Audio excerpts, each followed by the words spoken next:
What do Tana Mongeau and Dorian Gray have in common? They are both characters.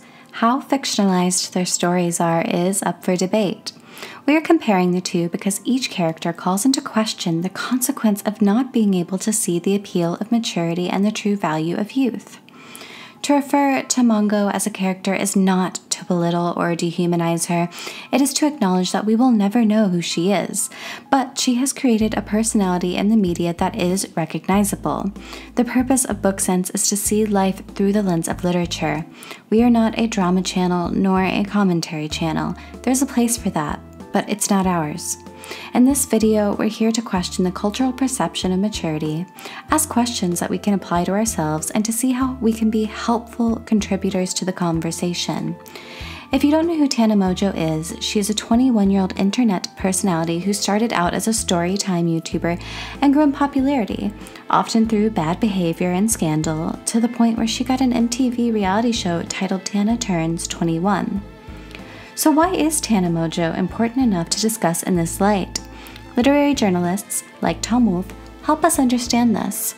I say later on in the video that she is worth looking at because of the sheer number of people who look at her, and what I mean to say is that anything that captures the attention of culture is worth preserving for posterity.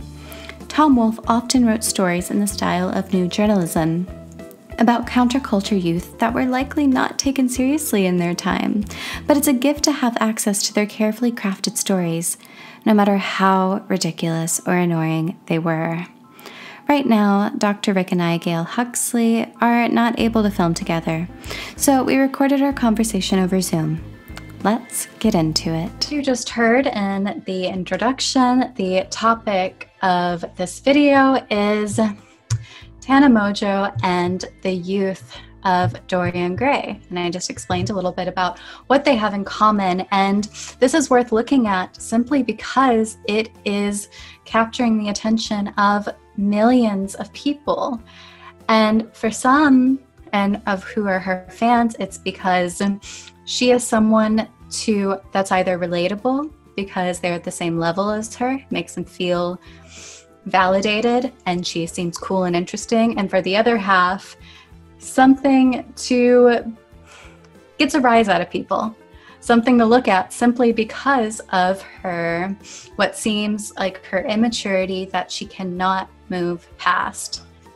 As we were talking before we started recording, you happen to be reading Dorian Gray and kind of fascinated by what was going on around Tana Mongeau at the same time, and then our conversation brought up a link.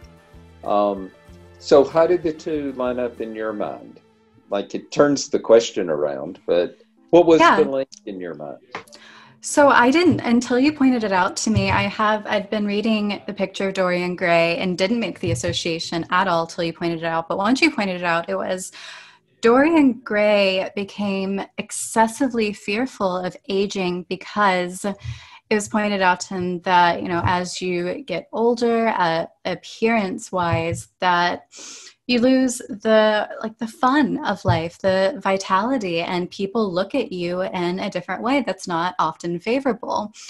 And so he chose to, by his picture aging and his appearance not aging, to him, maintaining his youthful appearance was a way to keep all the fun of youth. And by the end of it, it turned out to be pretty not worth it, to be toxic.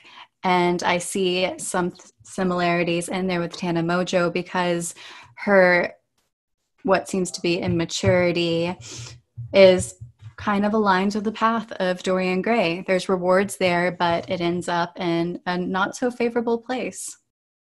So from a reader's point of view, it's kind of a Faustian bargain, or a bargain with the devil, to get something that seems good in the short term, but paying an unexpected price for it, which led us into thinking about some of these words of, like, especially maturity, immaturity, and the price you might pay for both if the immaturity continues into adulthood.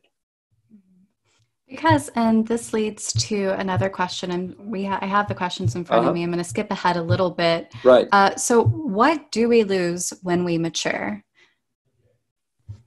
Which is kind of a shocking question. We usually don't count the cost of that. Like, you're just supposed to mature.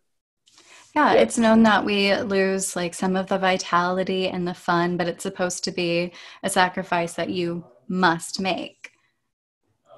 And you're compensated, the compensation for it is you become mature. Yeah. Or with whatever that's supposed to bring. Like, I guess it's respect, responsibility, perhaps. or in the best of worlds that you are able to attain your youthful dreams of a profession or the type of person you want to be. But often it doesn't end up like that in the real world. So the question here is, what is a healthy expression of immaturity, and should we rethink immaturity and maturity? And like you were saying, it doesn't just get views, it gets reactions. It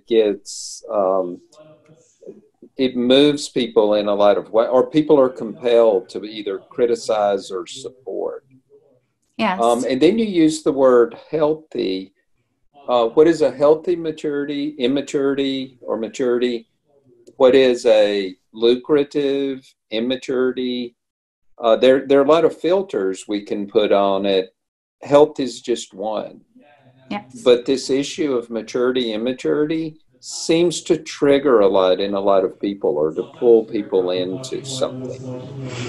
Yes, and that's because she is being rewarded for what seems like, and I use unhealthy or unhealthy for lack of a better word, it's because this is how she got famous, how her career got started, for kind of being wild. And so on one hand, people are thinking, well, I'm mature, or I have real genuine like talent or something that I've worked for and I don't get recognized. So why should I be mature? Or so on that hand. And also, why do we demonize people who still act like youthful into adulthood? What is a healthy, or what is the most helpful expression? At the same time as we display them in order to entertain, or to make money. And it's a strange thing because we put youth on this pedestal, but also once people get older, and maybe they do get like more mature, more responsible, they have more interesting things to say, just based off experience and closer to self-actualization. But we don't recognize them because the older you get, the less opportunities there are for you to get a start in life, to restart, to become an artist. It seems that you have to start at a very young age. Right. And here's a person who's been maybe misbehaving for a long time, and it seemed to have propelled her into attention. Yes. And being noticed. And the cost of her maturing in a way that is culturally acceptable could be that people don't pay attention to her anymore. Right. Yes. And so what we're seeing, there's some kind of tremendous drama that goes on around age expectations, age and behavioral expectations, that everybody wants to chime in on or have an opinion about. But what if we all have like very mixed feelings about growing up, about aging, and about the expectations that go along with aging? Yes, because as you mentioned before we started recording, is that it seems like no matter what age we're at, we can't feel comfortable with our age, because when we're very young, we want to be older to be able to do everything we want to do. When we're older, we feel like we want to get back to the age we were, because no one wants to be us once we're an older person who life is maybe more stagnant. And maybe that's a huge part of it, is that as we get older and we fall into cultural expectations of maturity, life becomes more stagnant. There's less room for creative growth, for excitement, without being the less healthy side of youthful expression. It seems like people only carry over the negative sides of immaturity if they carry over anything of youth, rather than passion, joy, ecstasy. Yes. So some writers have talked about the difference between like childlikeness and childish. Mm-hmm. And there are positive and negative attributes of immaturity, or innocence and naivety, again, or kind of positive or negative associations with immaturity. The most hope that I had for getting older was to be an artist, because artists are often the ones who do maintain this childlike quality, and in the best possible way, which is a lifelong curiosity and inventiveness. Right. And you mentioned children being unhappy because they're not allowed to do things or can't get to their adult life, or adults feeling like they've lost the joy of youth. But another thing I see much more often is people feeling behind their age mates or their peers is a terrible feeling, like they're being left behind or not keeping up with the age expectations. Yes. And as I was saying before we started this, I said one of my purpose is to rethink aging, because when you're very young, we often feel like, although sometimes if we're very, very young, we said around 21 is the most celebrated age, yes, which is the age Tana Mongeau is, because you're able to do, everything other than renting a car. But you're also not expected to have it all figured out. There's room and there's time to become whatever you want to be. But as we get older, if we don't have it figured out, or if we still kind of latch on to teenage, youthful trends, it's sad. And then we get paralyzed because we don't really know how to act or what is appropriate. And we feel less in touch with our age. People say, I look in the mirror and I don't recognize myself inside. I feel 20. Which gets at your other kind of guiding project, is working on having the inner world validated, or being able to express the inner world, or even to acknowledge that there's an inner world.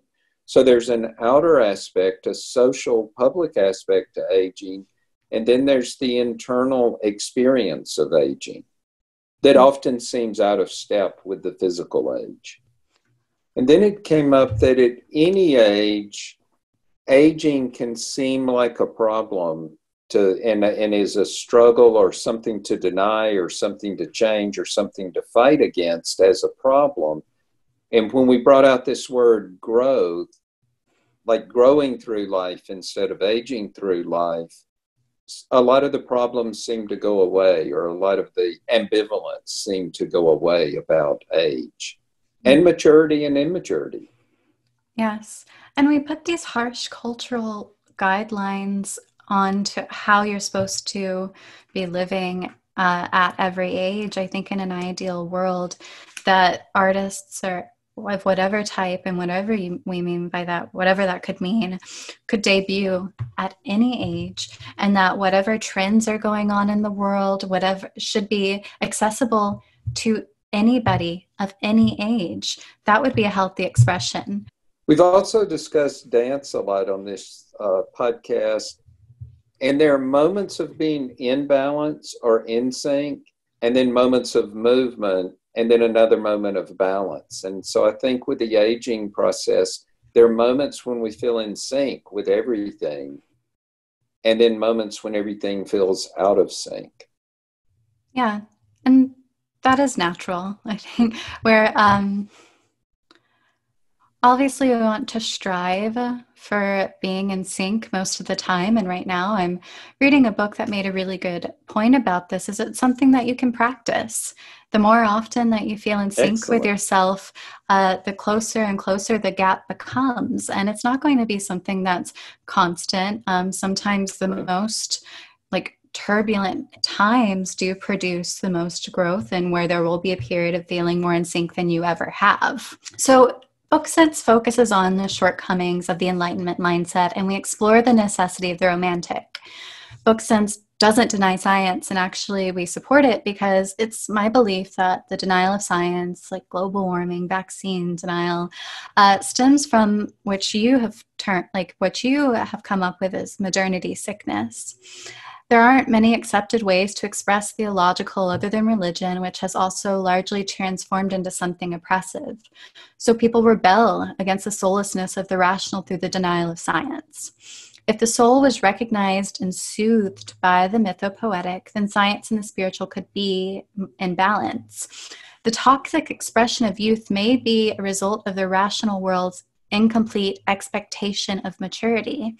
Would a healthier allowance for the creative expression of the soul allow people to grow up and stay young? The soullessness of the rational, or of like growing up, or of only being mature, that is kind of a sad image of what people are growing up into. So yes, perhaps we're looking for a more, and that's when you see the extremes of immaturity, is in the like kind of the rejection of that. But there may be a more balanced way to mature. Yeah, and to relate that to like back to Tana Mongeau at the end, since we haven't really focused on her, we're Right. just kind of using her as a character as a Yes. jumping off point. We will never really know her, so we can't be confident to talk about her. But perhaps this, this lack of responsibility, this blaming on this trauma of her past and whatever that like the drama channels, the commentary channels focus on, which we don't. Maybe it's because of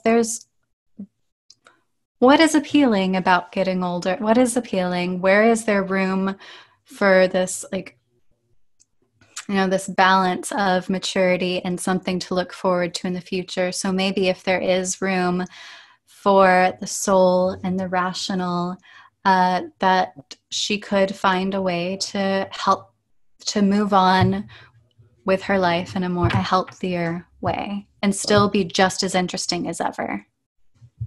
Because if there are thousands that are identifying with her, if not millions, it could be in a like a rejection of what everybody is holding out as like maturity, and where you're supposed to grow up to. I, since we're readers, I read this book. It's Parenting and Educating for Wholeness. That gives the image of a spiral unfolding, like that a child or a person. My obsession is the personal journey through life, and envisioning that journey as a spiral unfolding. The children don't grow up, they unfold from a center. And I think that's a good image to have for like redefining how we think of aging or of going through the life process. Life should be, instead of something that we really confine like adventure and whatever's good about life to a very, very small period, which I think is horrible. Like Yes. there's so much ahead of you when you're in your early 20s. It shouldn't be that it's just this tiny little portion of life. It should be that we can restructure our perception, because that's really all that's holding us back is cultural perception and our own that gets internalized, to restructure it to think that there's something to look forward to. It's only going to get more interesting, richer. And something that has helped me that I'd like to mention is just following these Instagram pages like Advanced Style, where I see that these like really interesting older people with the coolest fashion that I couldn't begin to come up with now. And I couldn't be until later. It gives me something to look forward to. Right. If growing is unfolding, then that's expansive. Going on to more adventure, more knowing, going on to more rather than shrinking down to something. Yes. I like that image better. And we can pick our images.